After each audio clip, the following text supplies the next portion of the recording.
All right, Patrick, which former teacher versus former student matchup are you most excited for? Bill Belichick, Tom Brady, or Mike Zimmer, Kevin Stefanski this weekend? It's hard to beat Brady coming back to New England, isn't it? I mean, this is you know the NFL when they were doing their scheduling. I don't imagine that when they're deciding who's at home and who's on the road, they thought it might have a little more impact if Tom was coming back to New England than the other way around. Yeah. I don't know how they actually decide who's at home and who's away in those interconference matchups, but I'm sure they were very happy it was this year. This was the year for the NFC South to play the AFC East. Is that it? So I'm sure they were very happy about that, right? Tom, he hadn't been great so far though. He was opening night you saw a few flaws, and then he played a good second half, and he wasn't that good Sunday. So he's 44 for God's sakes. He's maybe losing a tick finally.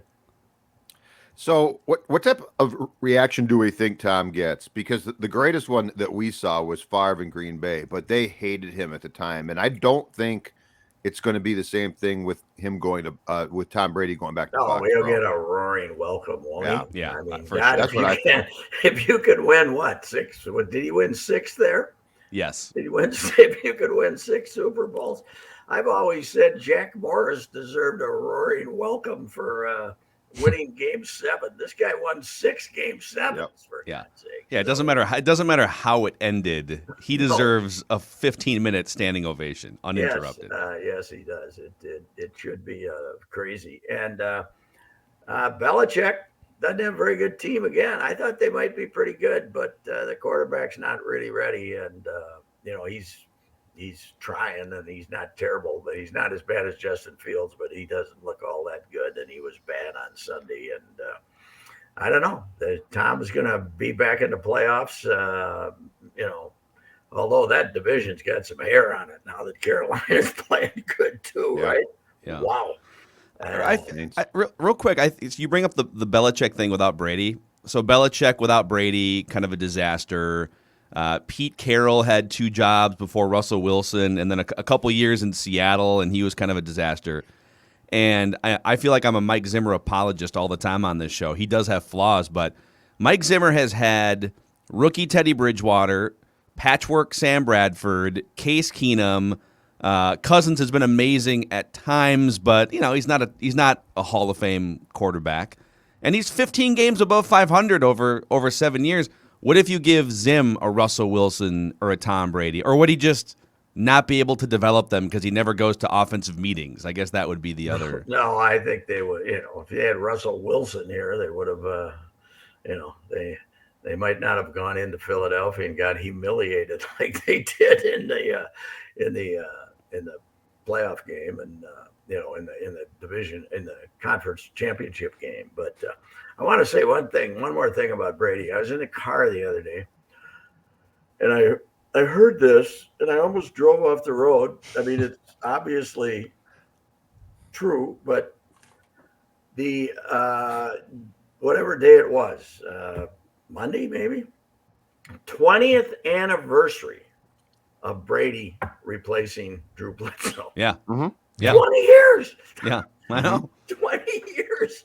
You can't play for 20 years. It's ridiculous. And look like that. It's preposterous. You're supposed to look like George Blanda if you play for that long. That's right. You're supposed to be bald and fat and start chain smoking. Yeah, it is incredible. I mean, and I love people that don't like him for some reason. He's too good looking, and his wife's too good looking, and he's too damn smooth because he never really butchers any quotes. He's not going to give you any. He's not. No matter how egotistical he is, and he should be in one-on-one, he's never going to let the public see that. So, I mean, what is there not to just say unbelievable? I mean, he's probably. I've always said Tiger Woods is the greatest athlete I ever covered. because I was at some events here because he was winning golf tournaments 40% of the time. He had a better record than the Twins playing golf. He had more wins, but Brady's probably next, isn't he? Brady's of the last 20 years. Isn't Brady next? Yeah, probably. No, Yeah. it's unbelievable what he did. And last year was. Can you imagine?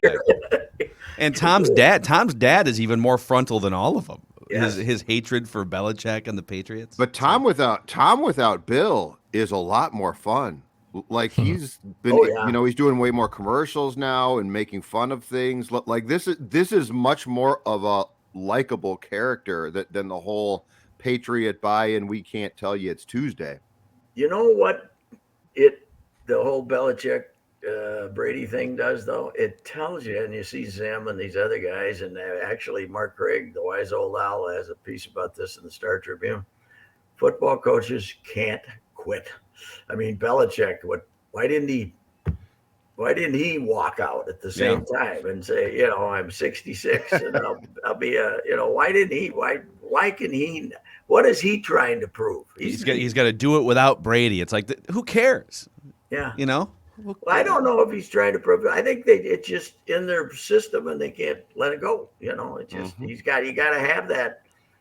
I think you become addicted to the angst, don't you? I mean, that pain in your stomach when you're getting ready to go out and play on a Sunday. If you retire for these guys, what else do? They ordinarily try and come back, or they die. Andy Reid was in the hospital overnight again and back at practice. Yes. Or back at the practice facility yesterday. Bruce Arians was shipped in an ambulance like twice to the hospital, quit for a year. And people are like, I guess he's fine. Back. He was in the hospital. He's beat got to be 8-9 years ago that didn't he have cancer of some form or Arians or some damn thing? He had some actual disease, right? And heart problems and everything else. Yeah. They are possessed by it. There's no. And Pete had his run, man. Pete got out of Southern Cal before the NCAA got there, and he, won his championships. He had his great team in Seattle, and then they got in salary cap hell, and they went to hell. And he's going to sit there and suffer through 6-11 this year. You think the USC boosters were watching ESPNU on Saturday? Hopefully they didn't see the PJ Fleck meltdown against Bowling Green. I think that could have knocked him out of contention for that. But the idea that the Oregon State that the interim coach, the African American kid that's supposed to be a ace recruiter, I had the feeling that if he ran the table or something, that they might give it. They got their ass kicked by Oregon State, so I don't think he's going to be around. So I don't know who it'll be, but the other one is your place, Washington. Is Washington going to run Jimmy Lake out of there? I think so. They're not very happy. Yeah. I mean, people don't really care. It's a little like Minnesota in that when they're good, it's great. It's let's go watch the games, and when they get beat by Montana, it's like, all right, whatever, let's go. Yeah, PJ's frustrated here by the secondary status of the Gophers, in this town with the Vikings around, and not being a thing. There's no situation in America more identical to ours than Seattle, than Washington, right? Or it's the same situation. Although I would say they got a stadium on a nice body of water. They do, but the biggest difference would be, like, if you're asking me as a coach, would I rather have, let's say, the Washington job or the Minnesota job? I'd rather avoid Ohio State, Wisconsin. The Pac-12, if USC is good and Oregon's good, but to me it's easier to dominate the Pac-12 than it would be ever to dominate the Big Ten. So it might be a lateral move, but you'd probably win more games in the Pac-12. Yeah, that's probably true. But the other thing is, I don't know, is Washington famous for paying a lot of money? Because PJ's making a lot of money here. He's over 4 already, so to get him, you'd have to pay 5. I don't know if they're a big paying thing or not, but. There's a lot more area to row the boat around the stadium, though. That's the big, Yes, you can actually row one there. You can actually. Can you row imagine that gong show? one. That By pregame, the way, they would row to the game. just rowing in the Pacific Ocean. By the way, do we have M's fever out there, or is it still? They won again last night. So it's funny because they did this about 15 years ago too, where they had this, almost a 90-win team, but it was all close games. Remember that? Yeah. Remember the team where they won like 88 games, but they had like a minus 60 run differential or something? Yeah, minus 50. They won again last night. They're a minus 50. They should have. I like, Baseball Reference. All you got to do is look, and they have what you should have been based on the Bill James algorithm. And I think they're supposed to be 74 and whatever they are, and they've won. And they've won. Have they gotten to 90 yet?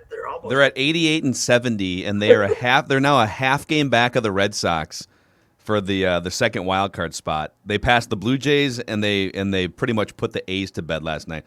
It's there's no way they can do anything in the playoffs. I don't think their offense. I mean, they've scored like 150 fewer runs than the teams right above and below them in the wild card race, and here they are. I heard the other day they were talking about this on the MLB radio network, and the Astros should be 21 games ahead of them.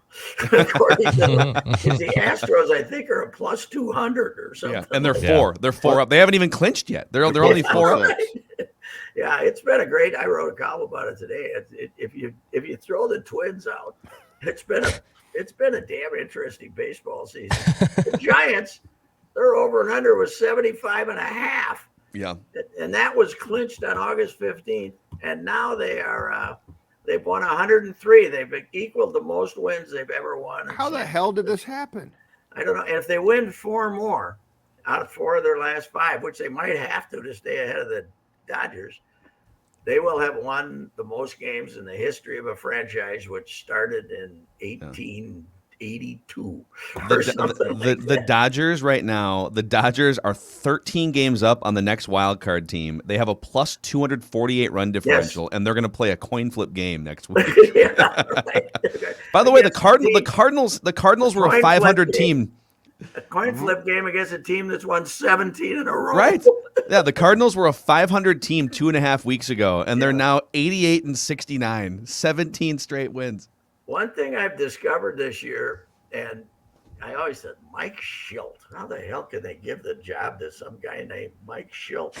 But he's the guy that started the whole hand, guys having super glue on their hand thing, when they took his guy's glove away or threw him out. He's the Edward Snowden of Spider Attack. Yeah. And then I saw him throw a great tantrum the other day at Wrigley Field. I happened to be watching on an infield fly. Who was that fat old umpire? Looked like me, man. He looked like he's as good a shape as me. You're gonna have to be more specific. One of those fat ass old umpires, and he wouldn't let him go until he threw him out of the game. Because they screwed up an infield fly call, and it gave the Cubs a chance to tie the game, which of course the Cubs did not. So, hey, speaking of, the news came out. In fact, I think it was 2 days back now. This is Joe West last year. No. Oh no, it's been out. It's been known all year, right? Oh, it has. Really? No, I saw a report 2 days ago that it's read like new news. But anyway, Joe West. This is it for Country Joe. Are they going to let him do the World Series? Just one. You got to give Joe West the World Series. How about the Little League World Series? Did they give him the All-Star game? Did they give him the All-Star game? Yes, I think did they? The All-Star game, which was a crying shame. Yeah, that might have been his. I don't know if they want to put up with that, because if Joe is doing the World Series and that's it, he will invent something to be the middle of the drama. The most key moment, he'll call a balk or something. He cost the Red Sox the game on Sunday.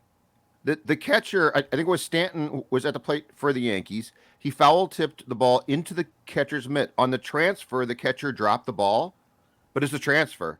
He called it a foul ball because the guy dropped the ball. Yeah, well, listen, Yeah, I mean, there's probably 10,000 people incredible. that paid to watch Joe West. You got to give him something. 1976, you guys. 1970. Only in sports media and umpiring can you get away with starting in 1976 and still be going strong in 2020. 1970. I said this about Sean Hockley the other day, but and his dad, but it applies to Joe. He walks in the stadium and and it's Sean Hockley walks in the stadium and looks around and says, "Look at all these people who came to watch me." And that's Joe too. Did you see there was a video I saw on Twitter? I think it was last week. Angel Hernandez, I think the umpires are going in right after the game had ended or something, and so there was a fan hanging over the walkway where the umpires go in, and some fan he threw a baseball down or something to Angel Hernandez and got Angel Hernandez to sign a baseball and throw it back up to him.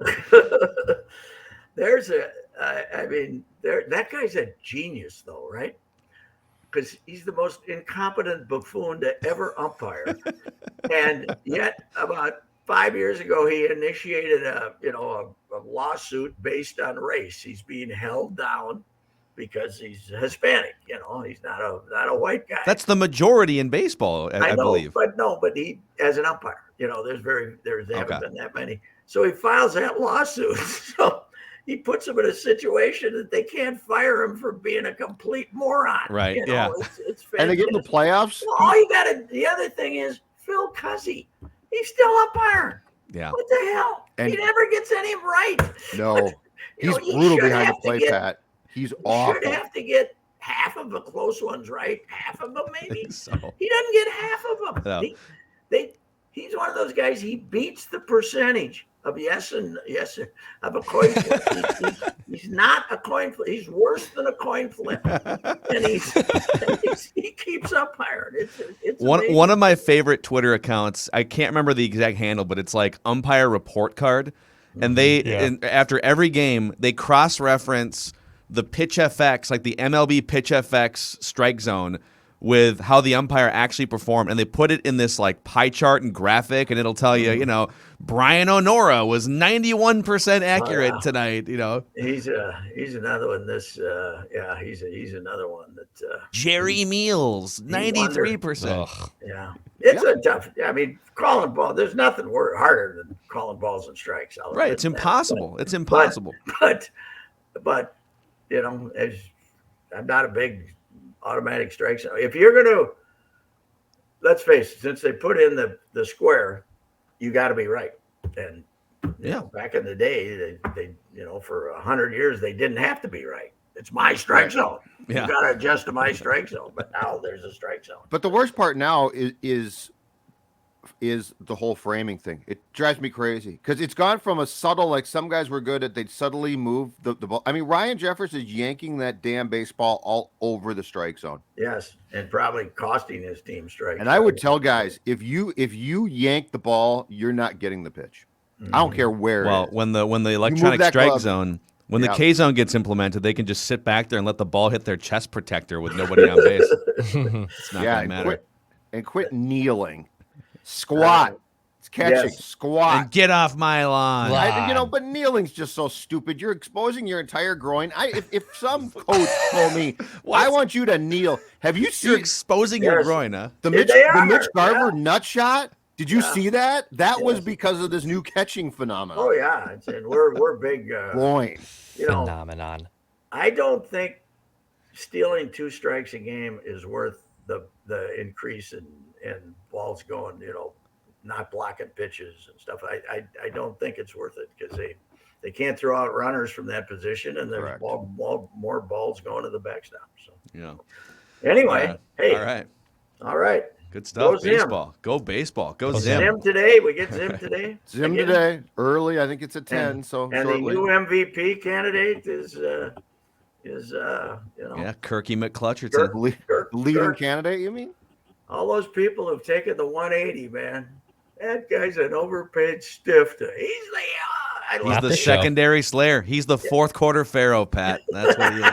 Not this show. All right, we'll see you Friday. All right, that's wrapping with Reusse here on Mackey and Judd.